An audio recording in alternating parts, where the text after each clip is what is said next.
Peace, everybody. Your Courage Coach here. What's up? It's been a while, y'all. It's been a while. Out here taking care of a little business out here on the land, getting this growing area ready to grow. Get it ready to grow. I just want to come on and thank everybody for tuning in to the videos slash audios, music, as we go on this journey to write 104 songs this year. 104 unique songs this year. Let me turn it around so you all can see. Let me see. Flip this around. Can I flip it around? I don't think I can flip it around from here. Let me see. Can I flip it around? I can do it this way. You can see it. Yeah, I'm getting electric fencing up. Because if you don't do the electric fencing, the deer will annihilate you. That's kind of what happened in here outside of the freeze that came through. They ate up a lot of the cover crops. Not nice at all. Not nice at all. So right now I'm putting in the grounding rods. So we got one, we got two, we got three, and we got four, and they're spaced 10 feet apart, right? 10 feet apart. And so we got to get these into the ground and start getting this stuff wired up. Maybe the next week I'll have it wired up. Maybe sometime this week we'll figure it out. But I want to come on and thank everybody for watching, listening, subscribing. If you haven't subscribed yet, go to YouTube and subscribe to the YouTube channel. And I want to show you, hold on real quick. I want to show you something. Look, this is one of the areas where the deer could come through. This is where I used to have the nopales over here, and they ate all the cactus up. And so what they've been doing, they've been creeping through the cut. So they've been coming through these little areas off in here back to the backside of the property. It's ridiculous. It's insanity. And so these deer are brutal. So I'm putting up the electric fencing to keep them out of the areas I do not want them in. And so, yeah, so we got a nice size area doing that.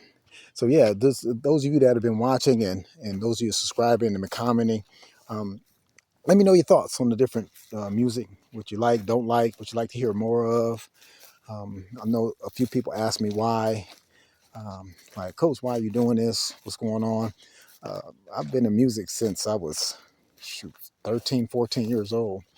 And so did a lot when I was in the Bay Area. And I got out of music for, different reasons in the early 90s. And but my love for it was always there. It was my first love, first passion. And so we'll take a walk. Let's take a walk back here. Look back here. Look on the trails I cut. Going back into the back area. So I cut a trail that way going up a different way. But this is a little back area here. It's time for the snakes right now, so we got to watch out.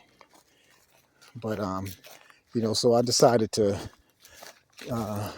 jump back in. One of my brothers, an artist, Amon, hereinafter known as Unique. He don't like that name, but I think that's dope. So I told him he gonna let the OG, big homie, Unc, show him up. So when I'm at the Grammys getting an award, not that I care like that, but I'm care like that.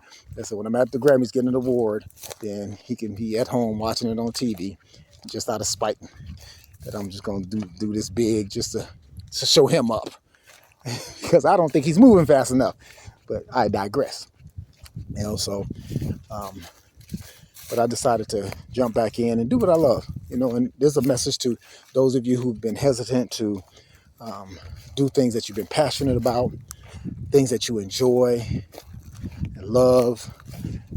Get back in there. If it's painting, if it's writing, if it's poetry, if it's, movie production, whatever it is, anime, whatever your thing is, something that you just really love, some of you video games or whatever. Do the things that you're passionate about, that you love, that you enjoy, that bring you happiness and peace and tranquility. Don't just languish at these jobs and think you got to work and pay bills. Because one thing I found out, watching my mother on her deathbed and others that we lost along the way, that those bills gonna keep coming. They're gonna send a bill to somebody. It might not be you because you're gone, but somebody gonna get a bill. Bills gonna keep coming to people because that's just how the system's set up. So we stressing about bills and paying this and doing that and got to do this and got to do that. Life is too short to be struggling with that kind of stuff and keeping that in the forefront of your mind. That should be some of the back end stuff. Now, I'm not saying don't pay your bills, but I'm just saying that don't let that be the major part of your life to where that rules your whole existence and you don't eke out no kind of happiness, joy, and excitement for yourself. And hold on, let me show y'all. Now, this is the backside. I'm showing this just because I feel like it today. This is the backside of the 14. Going to the front side, back right side, but this is the 6.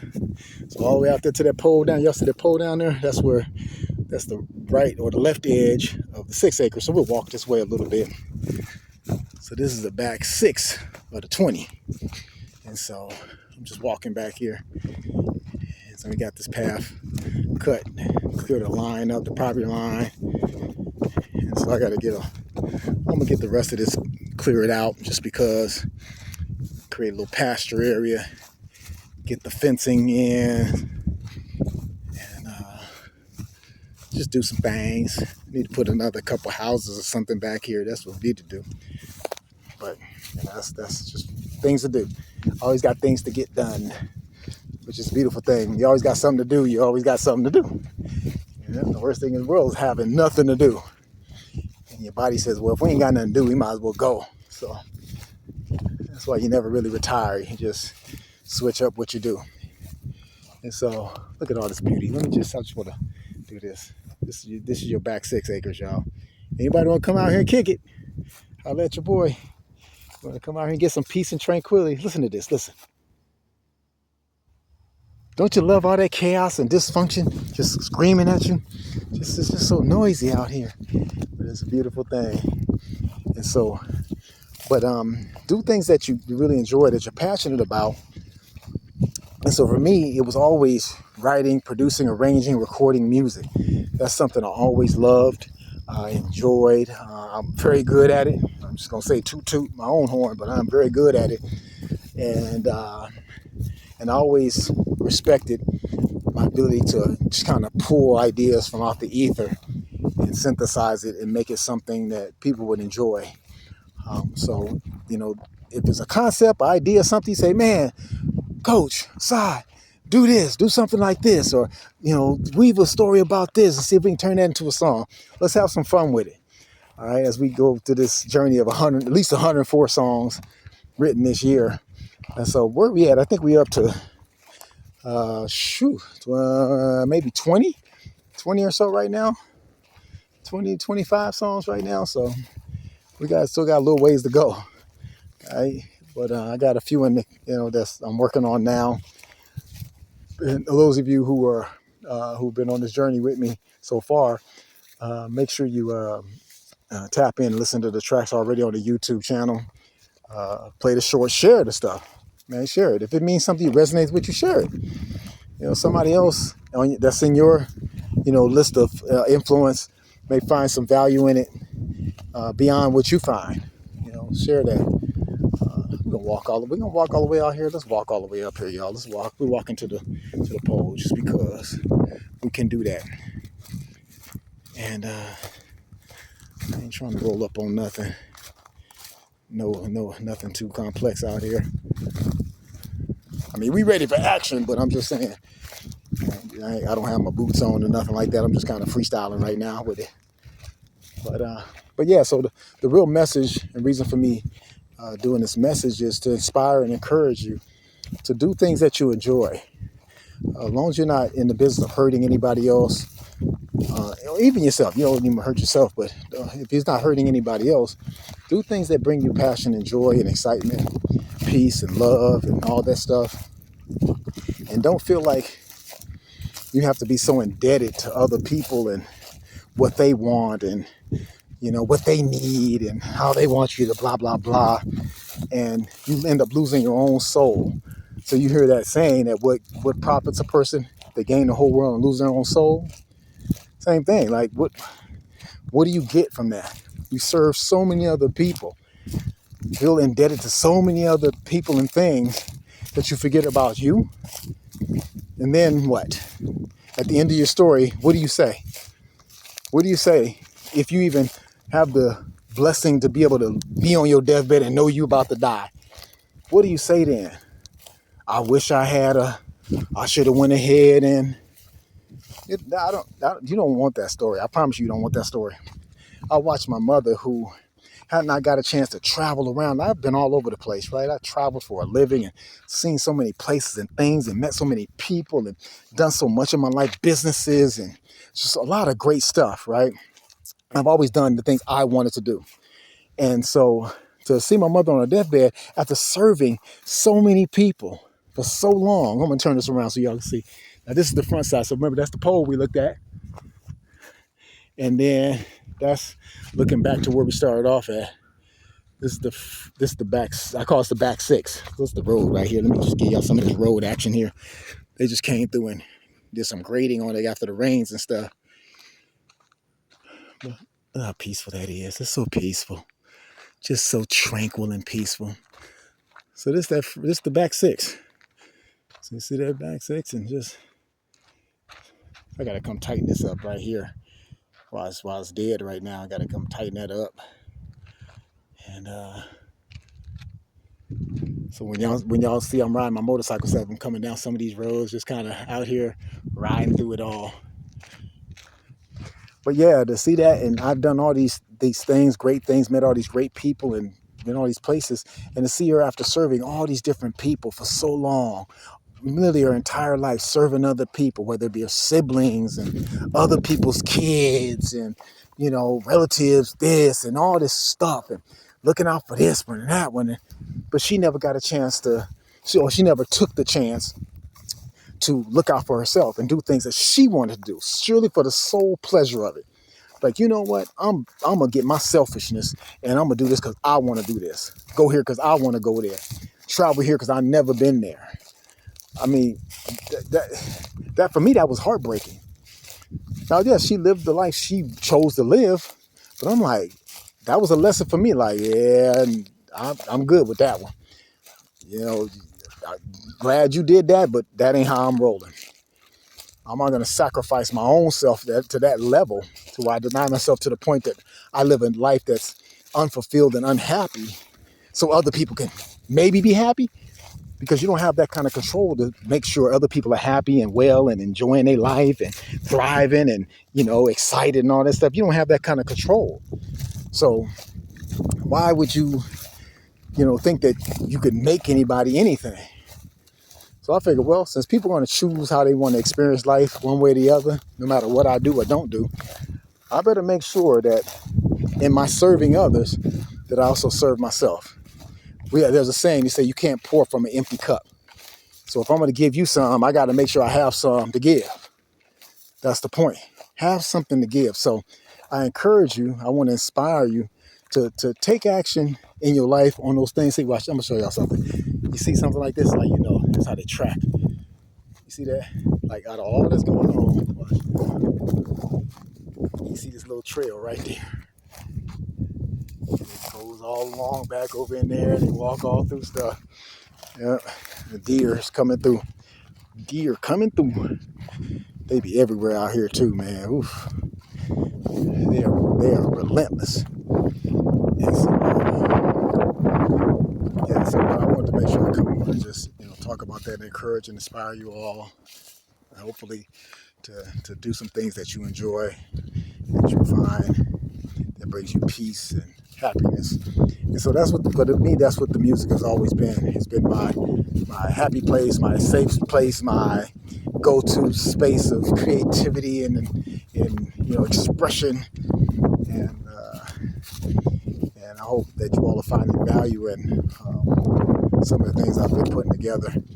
And so all the words are written by me. Mess around with it. I know the birds out, the buzzards out flying around. See, I really get all this. I knock all this down. I got all this cleared out. I was like, man, do I even want to do it? Do I even want to do it? I don't know if I want to do it. You may have somebody just come burn it all and be done with it. But let me know what you all are thinking about the music and sounds and us know what you'd like to hear more of. And as we continue this journey, musical wonderfulness, expression, creativity, all that.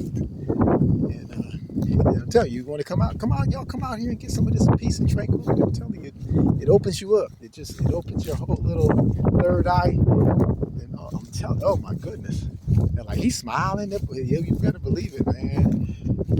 Ain't nothing like peace. I remember this many, many years ago. My mother said this to me, that it transformed things for me. Transformed things for me. We were in the car and we were on our way up to the Bay Area because my mother's other child had a dog he was trying to get rid of. She was going to take a dog. My mama wasn't even a dog person like that. But she going to get this dog. She's like, come go with me, get this dog.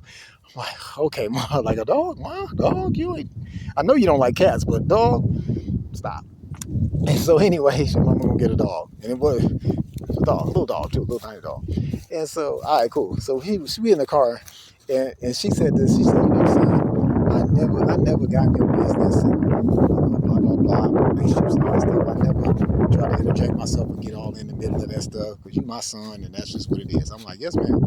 She said, but I just wish that you find some peace in your life. That's what she said to me. And she said a few other things that I'm not even going to repeat on this one. To protect me, not so innocent. But when she said that, I said, I know, Ma, I know. And that resonated with me. I just so wish that you would find some peace in your life. And that caused my mind to start to think. I'm like, yeah, the people I'm choosing to interact with are not peaceful people. A lot of chaos, drama, dysfunction, all that stuff is a result of these interactions I'm having with some of these people. And I had to decide, or I decided that I'm going to choose interactions that are peaceful, that are non-confrontational, that don't require a high level of conflict and all those things. I'm not saying that you might have disagreements on concepts and things like that, but we know the difference. We know the difference.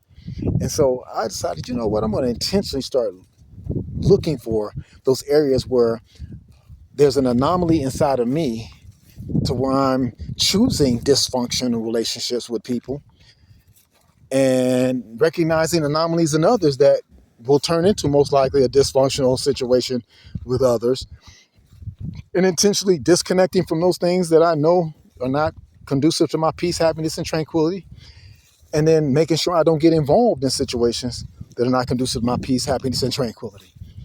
And that's the intention part of it. That's when you're intentional. And so part of what we're doing here, and I say we, I use the universal collective we, because there's no we, it's me doing what I'm doing. But I say we because that's what it is.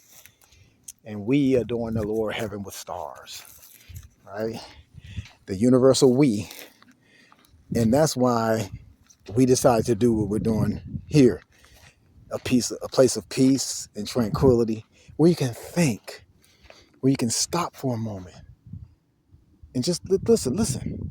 Just stop for a moment and smile and be at peace and one with the environment and nature, and just, oh my goodness, it's amazing. So it opens you up to be more creative, to be more mindful, to heighten your gratitude. That's what this is all about. So this musical journey that we decided to go on is part of that. It's me sharing just those things that come up inside of me, ideas, concepts, thoughts, sound and all that, and sharing it with you all. There's parts of me that people didn't know. Like, I didn't know, like, what, coach? I didn't know it was music. I didn't know you did music and stuff. I know. Most people have not gotten to know me enough to know that about me.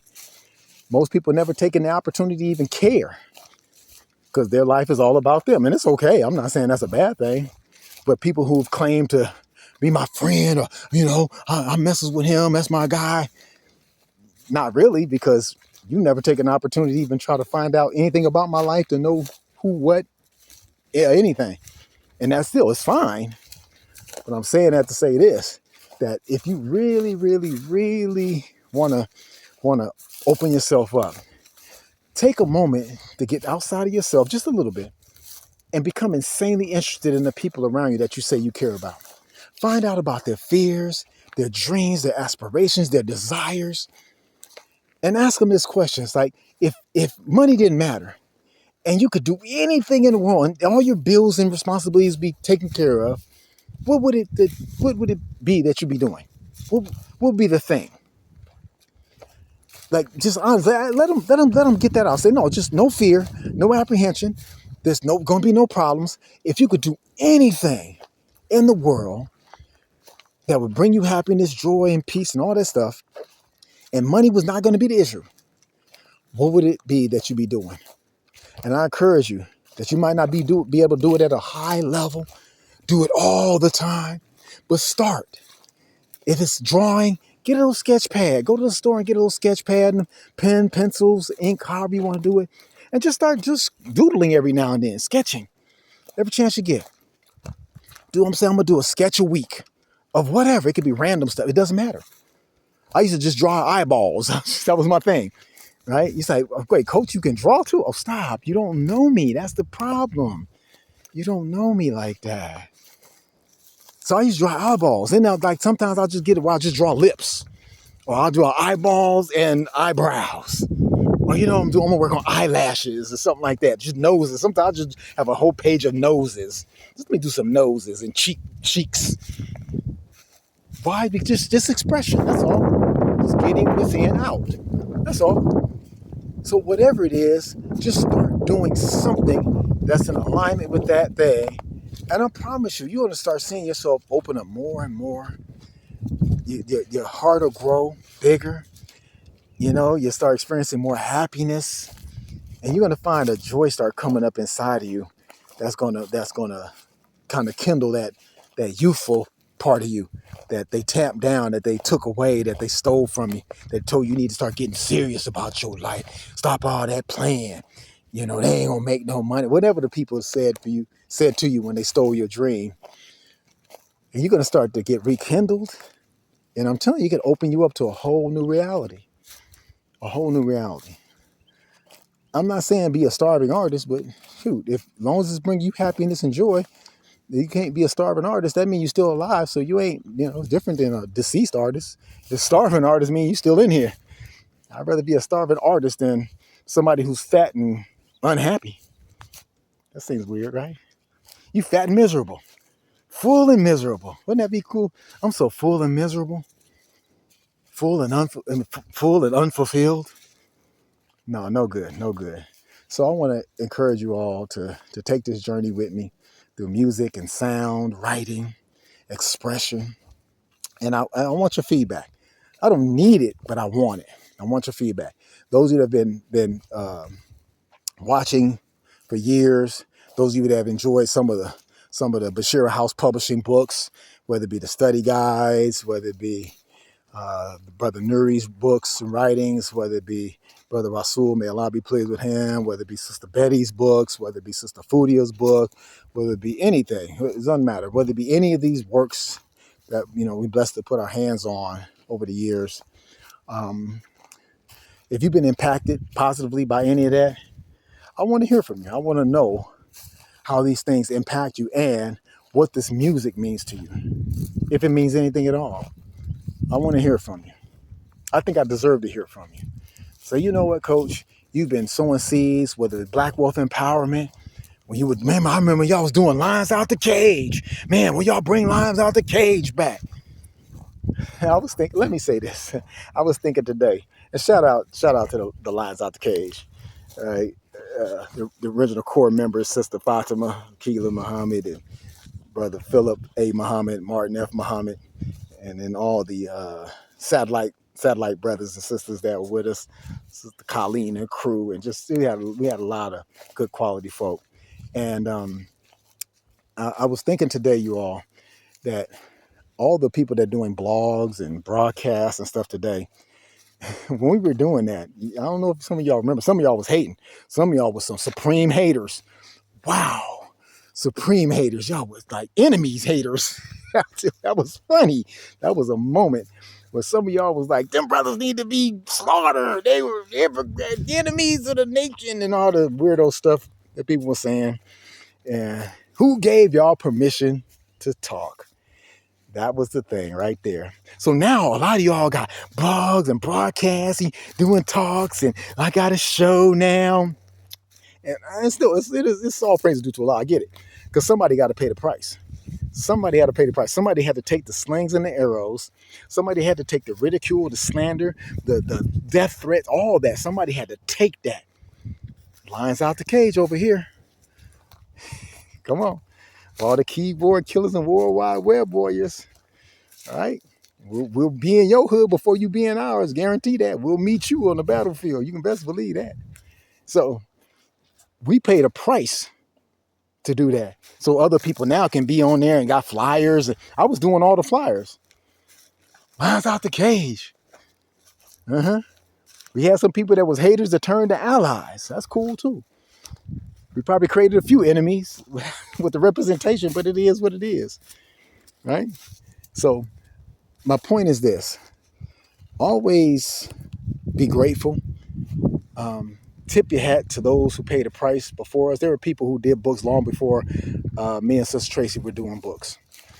There were people names in Message of the Black Man and Our Savior Has Arrived, Fall of Mary. There are people names in there. And many of us don't know who they were, who they are, where they ended up, or anything about their lives, right? But we have to tip, if we're wise, if we're gracious, if we're honorable people, we tip our hat to those people, right? We give a courtesy bow. That they paid a price. They did something that might not have been popular or cool at the time. And people say, who do you think you are? Who gave you permission to go out and get a fish contract with Peru? Somebody, if you go back and watch some of those savings, this national secretary used to be calling himself telling on people for doing stuff. Dear Holy Apostle, and they doing this, and they doing that, and they doing this, and they doing that. Like, man, stop. You better be doing something, right? But somebody got to pay that price. Somebody got to take that heat to be that one to say, okay, yeah, you can call me out my name. Blessed are you, and men shall revile you. Speak all manner of evil against you. Curse you, right? All that stuff for doing right. All right, so that's what this musical journey is about. Inspiring those who are in the music, in the arts, to get in there and dig deep. And the marketplace will tell you whether you're whacking out. Now, if you marketing your stuff to the people that already like you, then you probably got a faulty data set. You got a faulty data set right there. If you already marketing the people that already like you, you got a faulty data set. You need to, get your sample set need to be a little wider. You need to broaden your sample set. That's like, like you performing at the house in front of your children. They probably gonna clap anyway. Which one of your children like, Mama, you whack, or Daddy, you horrible. That's garbage music. That's probably not gonna happen at the house because you ain't gave it permission to be honest with you, right? Because you could probably withhold blessings. And bugs out here, it's that time of year. Withhold blessings if they don't like what you're doing. But so you need to get your sample set a little wider, beyond your social circle, to see if it's really about that. That's the test of whether you missing the mark, hitting the mark, or whatnot. Now, if your sample set is the few 100 people that already like you, they probably not gonna tell you horrible, whack, and it's garbage. It's probably not. I mean, I'm saying, that's just what it is. Some people are not good. However, that doesn't mean you stop. You take that data, you take the feedback, you open up the sample set to see, if there's some other demographics you might be able to tap into. And the marketplace will give you feedback to let you know, hey, more of this, less of that. That didn't really resonate with us. We love that. And that'll give you some room to say, okay, let me kind of get in this zone, stay in this arena, and maybe along that vein of expression. All right. So I just want to come on and inspire, encourage, give a word, say something, be outside. We outside, yo. We outside. Y'all like, what is this? Brother's crazy. I am what I am. I am who I am. And I like me a lot. And so I am your courage coach, and I really want to inspire and encourage you all. So again, we'll turn around, look at that. I put the T-posts, all the T-posts are in. try to get them kind of straight. They're kind of almost kind of straight. It's just they got a little variation here and there, but for the most part, it's just straight. Help get this electric wire on in the next few days, and I'll do a recap and a follow up, so y'all can see it once I got the whole electric fence up and operational. And we'll see what it is after that. We'll test it. Yeah, with the tester. Now I ain't gonna touch it because I'm gonna have this fence highly electrified, and then we'll put a gate right here. Yeah, put a gate right there, and that's it. Yeah, so that's it. So I pray everybody's having a great day, and 7 o'clock tonight, 7 p.m. The next several days, we're gonna world premiere of the new track, right? So tap in 7 p.m. Eastern time. We got the world premiere of a brand new track coming off of the inspiration of Brother Nuri's two newly released books, How to Love a Black Man, How to Love a Black Woman. If you don't have them, get them. These books are definitely jewels in your arsenal. And I was so inspired by the projects that I decided to okay, dude's dogs over there. You better keep control of them. They run up over here, it's gonna be a situation. And so it's gonna be a real situation. They run up over here looking aggressive. You can run up, but don't run up looking aggressive. But I was so inspired by what Brother Nuri was putting into the marketplace that I was like, you know what, this deserves something else. This deserves something else. We need to create a soundtrack to this, something that articulates the words in the book, but musically, where people can vibe and listen. So you can read the book, but then you also have something that you can just kind of feel in your soul. Like, man, okay, love is duty, and, respect for the king, and that kind of stuff,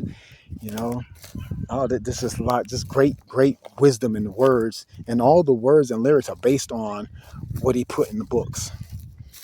All right, so that's the beauty of it, that the words that I wrote were based on the words that he put in the book. So that was the inspiration behind it. So I want to share that with you also. Definitely tap in, let me know what you think, and God willing, we'll see each other on the other side of the broadcast, and I'll come back in a few days, and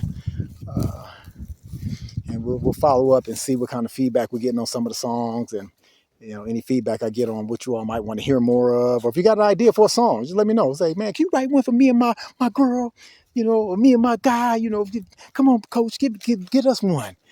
I see what you did for Brother Will and his wife. Can you bless us with a tune? We can do that too. I can put something together, answer a few questions, and I can craft something I think that'll resonate with you all.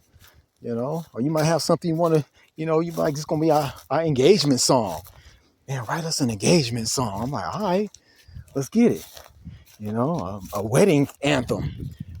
Yeah, I do it all. I'm doing gospel country. I gotta do a rock cut. I did a rock cut back in the 80s. I cannot remember the name of that song either, boy. I done did so much. I done wrote so much music in my life. I got folders and folders of music I've written over the years, rap and all kind of stuff. Gospel. I've done the 2 country western joints. I haven't done a classical cut in a while. Something classical. And I don't think I've ever done like real jazz. I don't know. I'd like to get in some jazzy, like kind of Anita Baker jazz, that kind of stuff, that kind of a new age jazz or something, a little more something like that. We'll see if something comes to me. But yeah, if y'all have an idea for something, I gotta do a rock cut. I think I'm gonna do a rock cut. Not like heavy metal, but something, some classic rock cut. We'll see how it comes to me. All right. And but if you have any ideas or thoughts or whatnot, hit me up. All right. Again, I am your courage coach, Salah Ansel Muhammad, Bashir House Publishing, Radio Bums. I'm representing Radio Bums. Hakeem, I'm in the game. I'm in there. Radio Bums all day. Short DZ Studios. Shout out to my brother Shorty. May Allah be pleased with him. And all those who've been with me on the journey of music over the years, from the time I was a teenager till now. All right. Until next time, y'all. Peace.